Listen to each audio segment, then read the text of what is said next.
আসসালামু আলাইকুম। মূলত চলে আসলাম আজকে ঘাসের জমিতে ঘাস কাটার জন্য, গরুর জন্য, ছাগল এসবের জন্য আরকি ঘাস কাটতে আসলাম।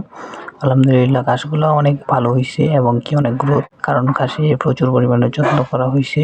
আর কারো কাজ আছে যে মনে হন যে বেশি একটা ভালো হয় না, মূলত তার কারণ আছে একটা ভিডিওতে ইনশাআল্লাহ জানাই দেওয়ার চেষ্টা করব যে কি করলে ঘাসটা আর কি গ্রোথ ভালো হয়। যাই হোক, ঘাস কাটে নিয়ে আসলাম বাসায় নিয়ে এসে এখন আবার চাপটা দিয়ে আবার কাটতে হবে। কাটার পরে আলহামদুলিল্লাহ ঘাসগুলো গরুকে দেওয়ার চেষ্টা করব। তারপরে আলহামদুলিল্লাহ ঘাসগুলো ভালো করে কাটলাম চাপটা দিয়ে। কাটার পরে এখন আলহামদুলিল্লাহ চলে আসলাম গরু ঘরে।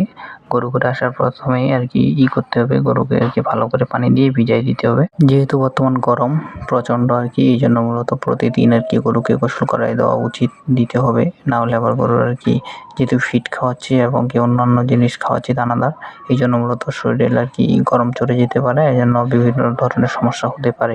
এই জন্য মূলত প্রতিদিনে গোসল করে দেওয়া উচিত।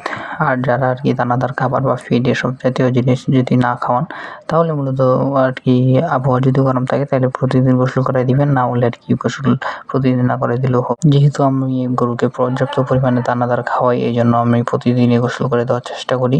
যাই হোক, তারপরে আর কি গরু ধুয়ে দিলাম, প্লাস গোসল করে দিলাম গরুকে। গোসল করে দেওয়ার পরে আলহামদুলিল্লাহ খাবার দিয়ে দিলাম, ডিপকে আর ঘাসগুলা যেগুলো কাটছিলাম ওইগুলো আলহামদুলিল্লাহ দিয়ে দিলাম। তো আজকের ভিডিও পর্যন্তই। সবাই ভালো থাকবেন, সুস্থ থাকবেন। আসসালামু আলাইকুম।